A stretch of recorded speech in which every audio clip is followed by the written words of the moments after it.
Muchas gracias de verdad, Melissa. Muchas gracias a todas y a todos por esta oportunidad de escaparme a Oviedo. Solo 24 horas, pero bueno, me va a merecer la pena este rato estar aquí con Glenn, con Vivi, con la directora del departamento, Alejandra, y con lo valiente que habéis sido desde el grupo de estudio de hacer un planteamiento desde la teoría y la praxis, ¿no? Esas prácticas y esas teorías de la mano.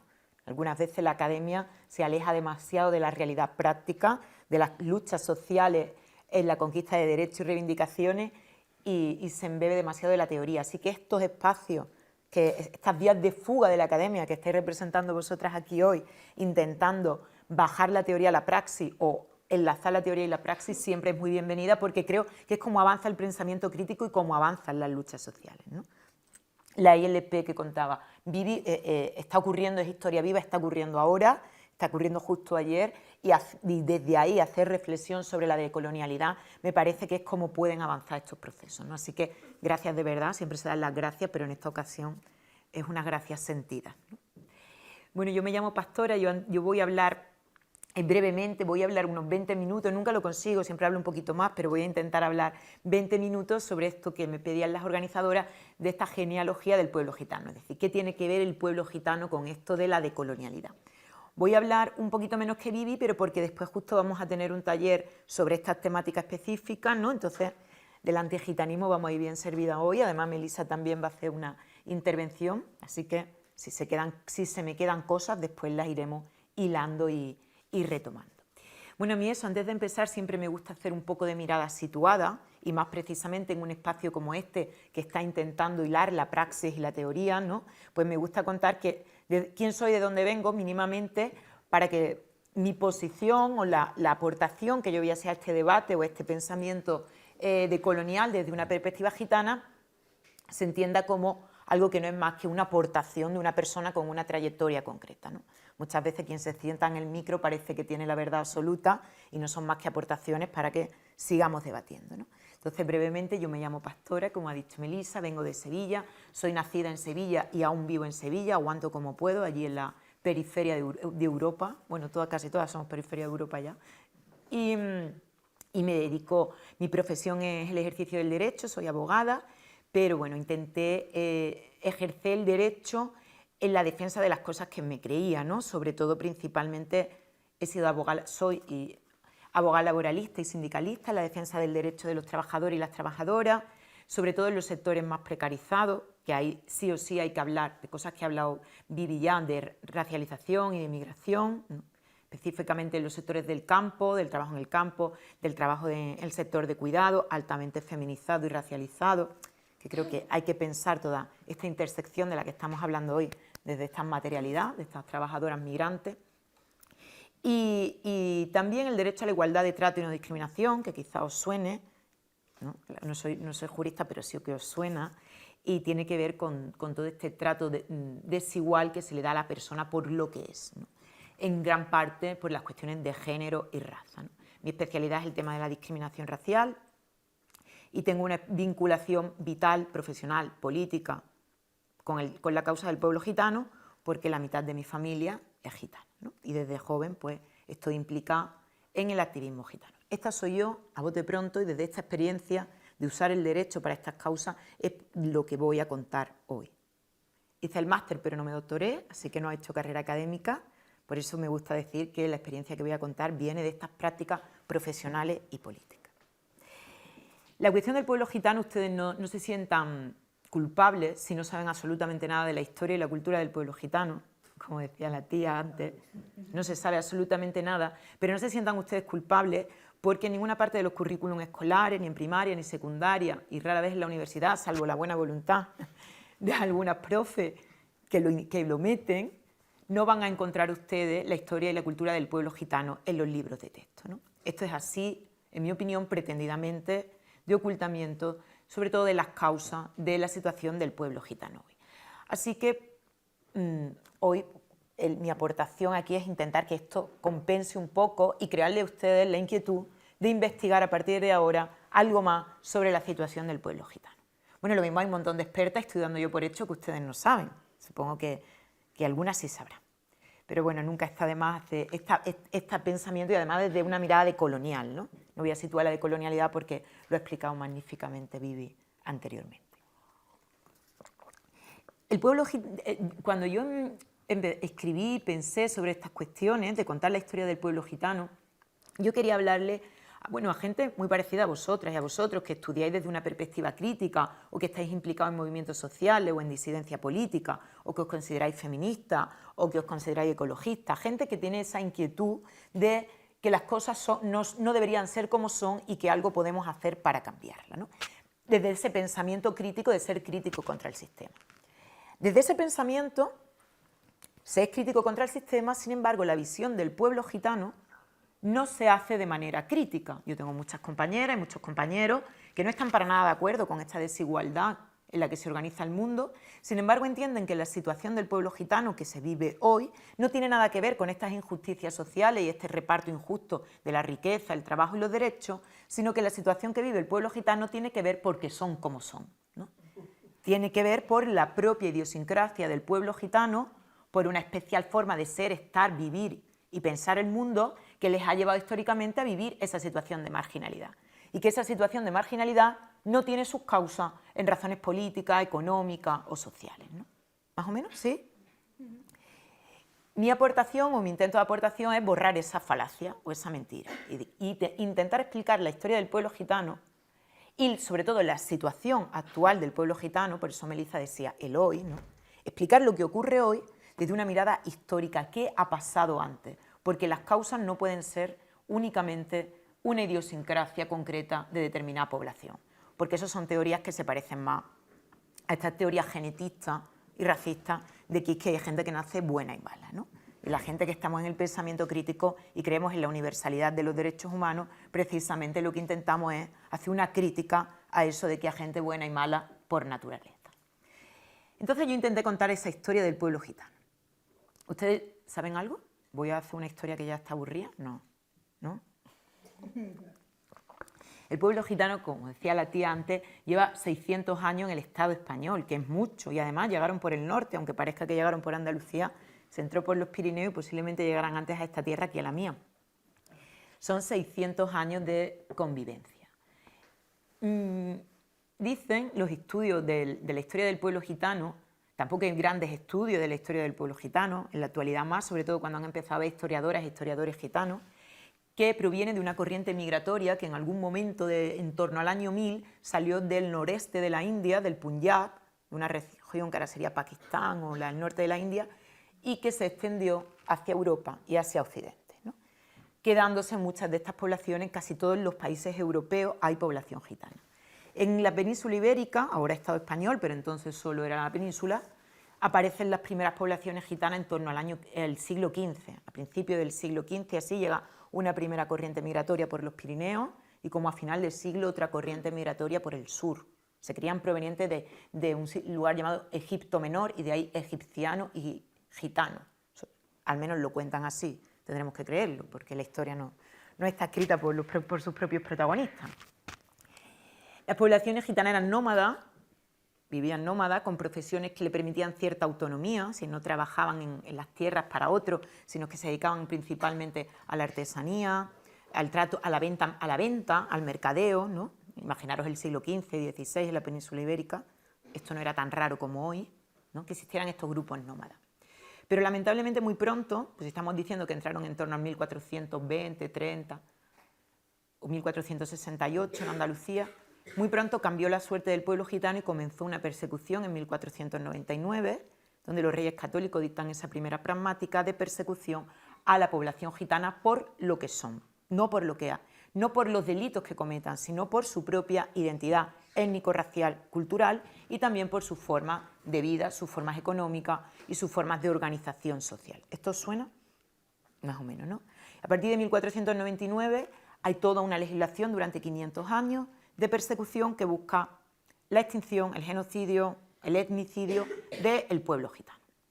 Las últimas leyes que persiguieron a la población gitana por el hecho de serlo se terminaron en 1978, que como ustedes saben bien, se aprueba la Constitución española, esa que dice que todas somos iguales ante la ley, y a partir de ahí ya no caben en el ordenamiento jurídico legislaciones que vayan específicamente contra la gente por lo que son, ¿no?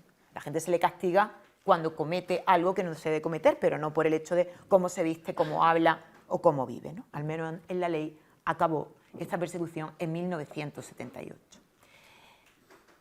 ¿El por qué? ¿Por qué se persiguió con tanto afán a la comunidad gitana? Se persiguieron formas de ser, estar y pensar el mundo. Eso es lo que yo de alguna manera intento dar respuesta, no solo yo, otra mucha gente, en estas cuestiones. Y cómo estas respuestas hay que darlas desde esta mirada anticolonial o anticolonial, desde esta mirada racista. Tienen ustedes que saber, ya lo saben, que en el siglo XV no solo pasa la persecución al pueblo gitano, sino que también hay una expulsión de las comunidades moriscas o andalusíes, ¿no? Hay una expulsión de las comunidades sefardíes, las judías que habitaban la península.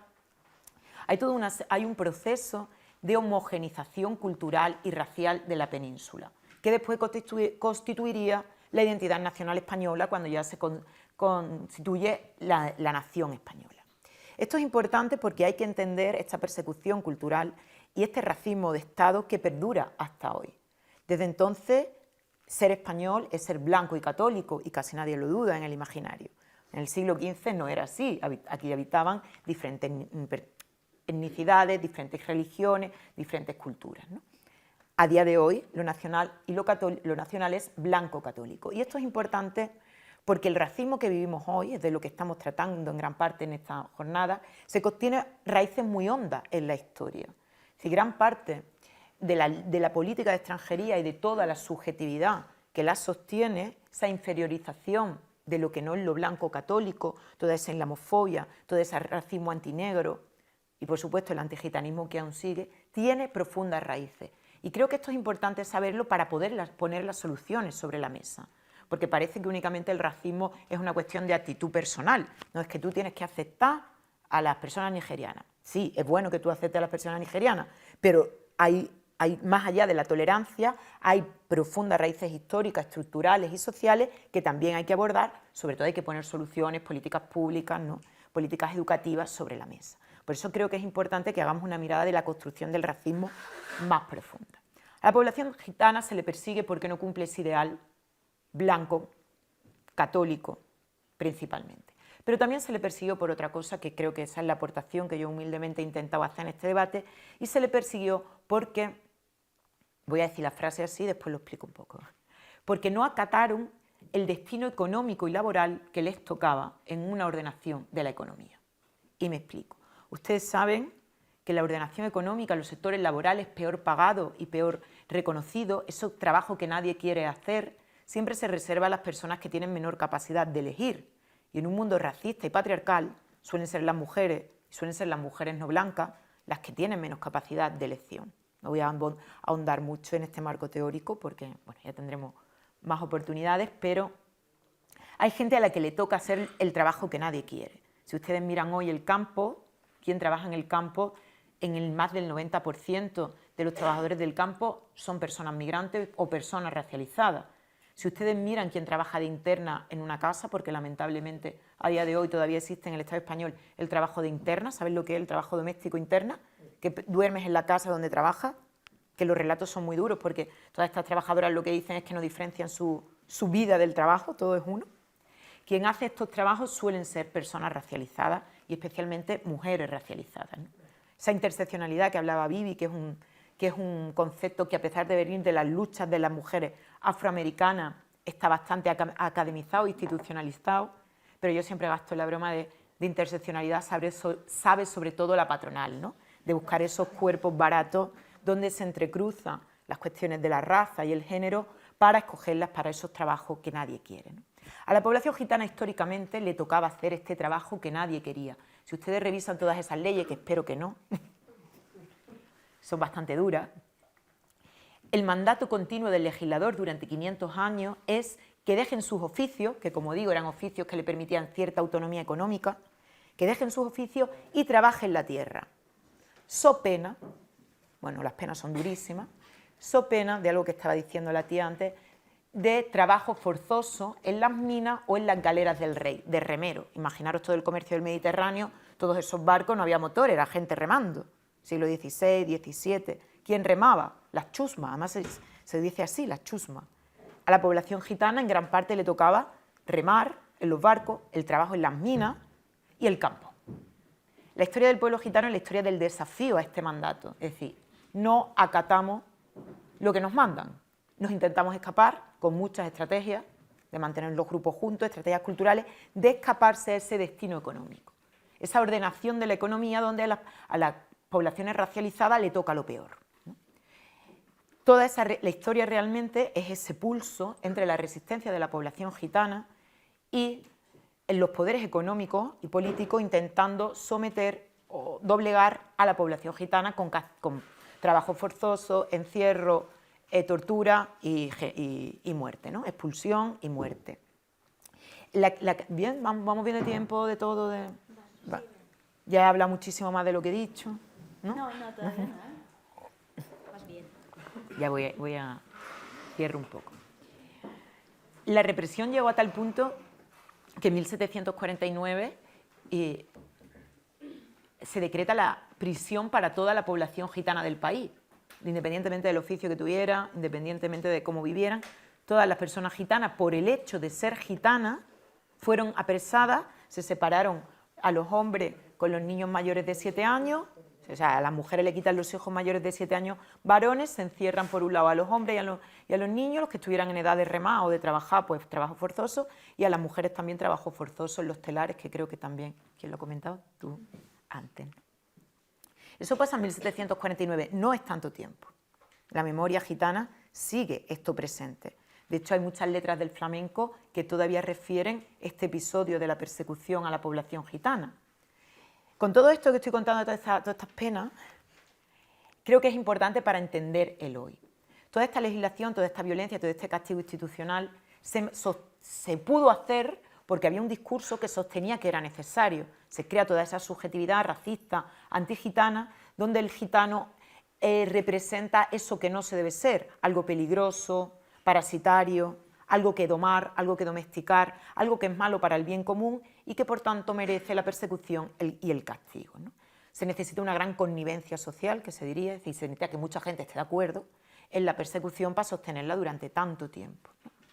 Todo ese discurso, cada ley de estas, que son más de 250 leyes, de todo tipo, decretos, autos, de ayuntamientos, del gobierno de aquí, del gobierno de allá, hay un montón.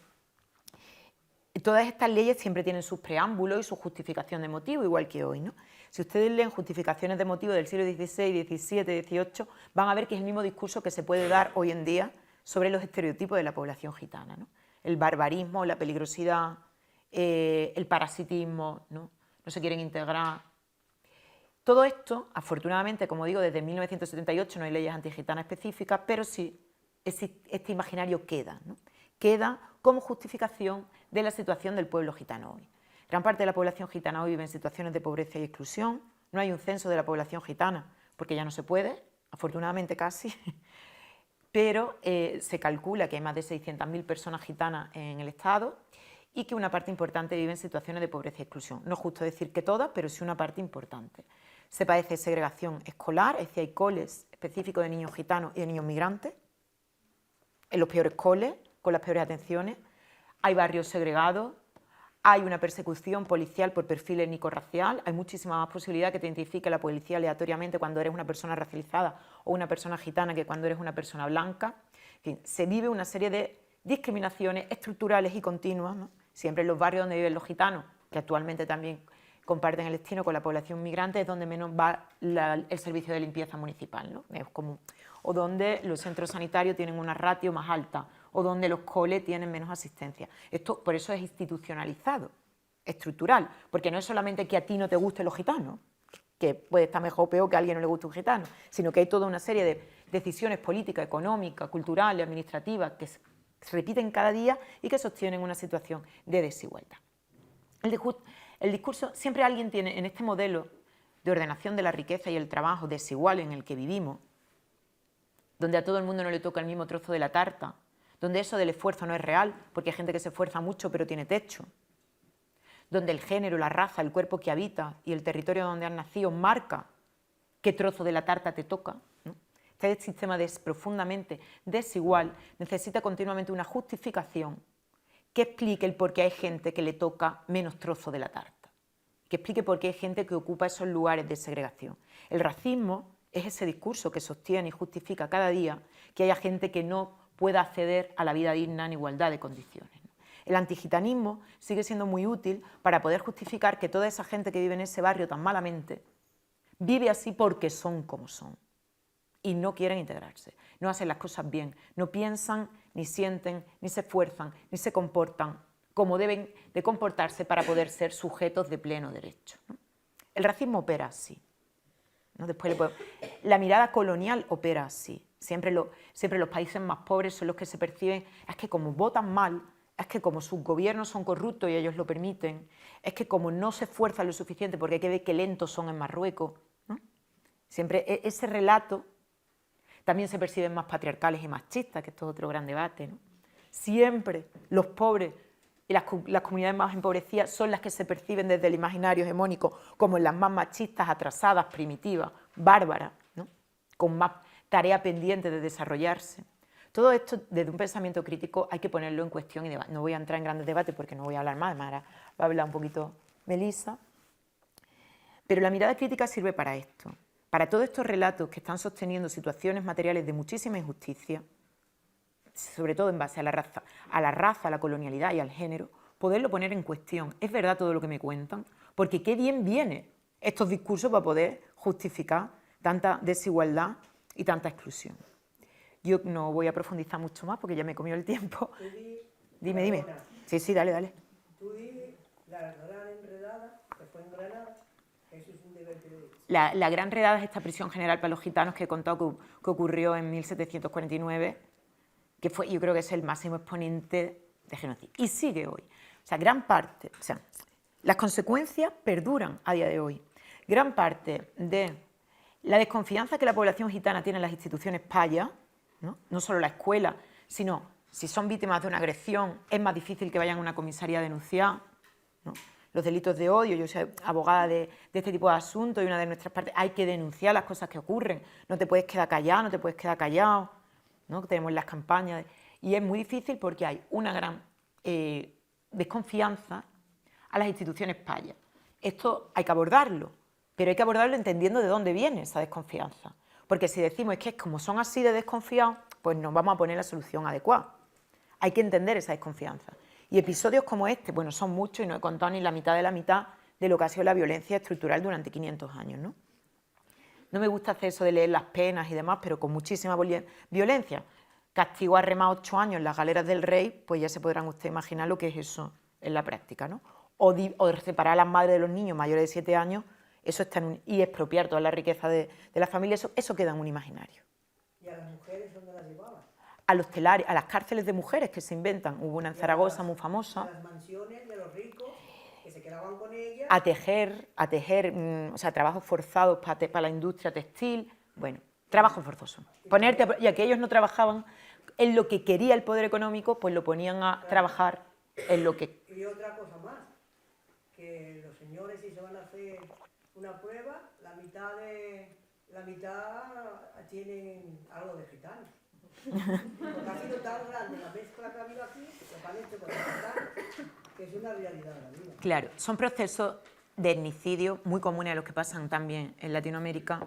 De hecho, son las mismas, o sea, en el siglo XV ocurre todo. O sea, se pone esta maquinaria militar, política, racista y colonial que perdura hasta hoy, lo digo abiertamente, si no en la ley, sí en los imaginarios y en las prácticas, donde la aniquilación de la diferencia y la homogeneización cultural existe hasta hoy.